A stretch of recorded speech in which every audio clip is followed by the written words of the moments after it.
How to roast a new coffee. Hey guys, I'm Mike. Welcome to ESPRE Coffee. I've done a handful of videos about roasting coffee, and I just roasted a small batch of a new Sumatra wet hulled coffee that we have that I want to blend for a holiday blend. Long story short, guys, I wanted to share some insights on how I tackle and approach a new coffee. But I'm trying to tell you my experience and my knowledge from serving tens of thousands of cups of coffee, roasting coffee for 7 years, working and owning a coffee shop, and going to coffee events. This is what I can tell you for a fact. Most people like medium to medium dark coffee. That is by far the sweet spot. I go to coffee shops all the time, and sometimes I wonder if their roaster is getting any heat, right? If they turned it on, because the coffee is roasted too light all the time. And every time we do coffee shows, I tell you what, the medium to medium dark roasts are by far the most popular with people. Now let me also say that some coffees should be roasted very light. We do some Ethiopians in an ultra light roast.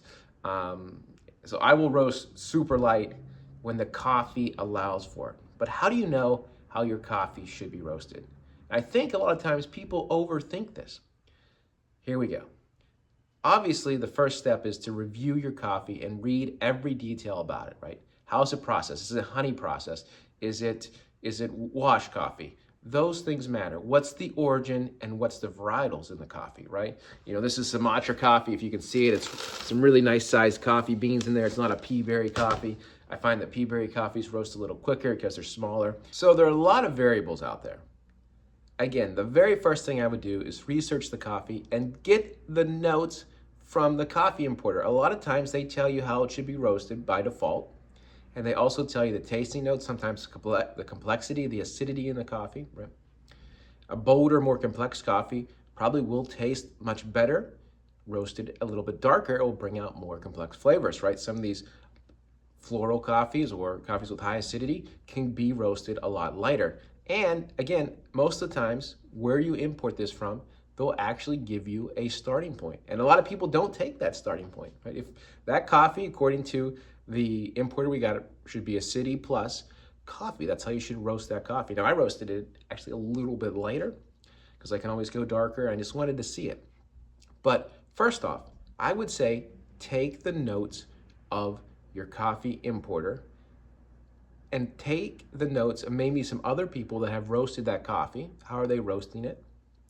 There's very, very, very, very valuable insights. That's the first place I would start. And I would probably do my first roast pretty close to whatever the merchant is prescribing. And then you can always adjust from there.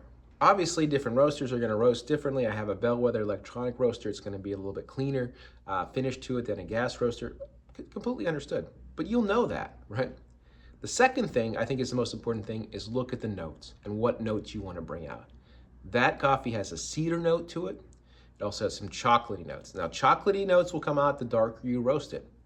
So to bring the cedar out, that's why I kind of roasted just a little bit lighter than what they prescribed, because I wanted to bring more cedar out because I'm using this in a blend.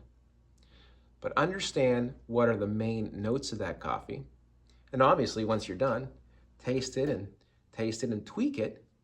But number two, look at the notes and then look at the notes that you want to bring out, right? If it's coffee has blueberries in it, you can bring out the blueberry taste a little bit more, different roast styles, different heat at certain points within the roast profile.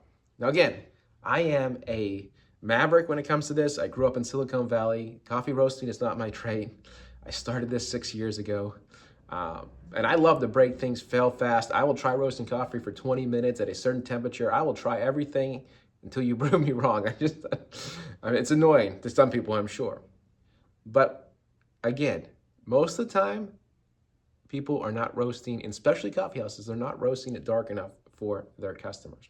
So the third thing I would do, obviously, so if you think it should be lighter, I'd always go a little bit, maybe just a hair darker or a hair longer or a few degrees warmer when the temperature finishes.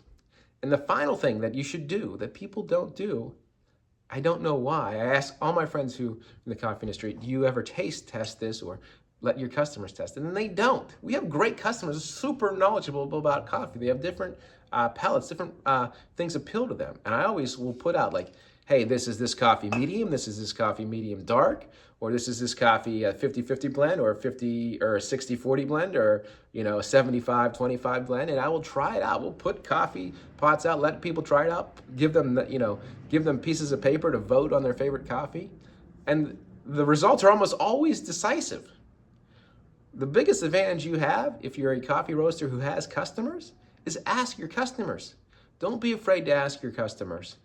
I think that if you're roasting for fun, you have at it. You don't need to watch my videos. But if you're roasting to make your product commercially viable, there is no better test market than your current customers. And they feel part of the process to actually give you some input on the coffee. So that is by far, another great way. Remember, by far the biggest thing you can do is ask your customers. So here's my 3 tips. If you have a new coffee, start pretty close to how it's prescribed by the coffee merchant. Number 2, look at the notes and figure out how you want to, or which flavor you want to pull out, being the most dominant. And finally, ask your customers, maybe roast it a couple different ways, and ask your customers. Those are the 3 best ways to really hone in a new coffee. And check your ego at the door. All right, guys, those are my tips for roasting a new coffee, first time roast. Love to hear your thoughts in the comments. Feel free to subscribe if you want to learn more about coffee shops or roasting coffee. Make sure you subscribe. And guys, we'll talk to you soon.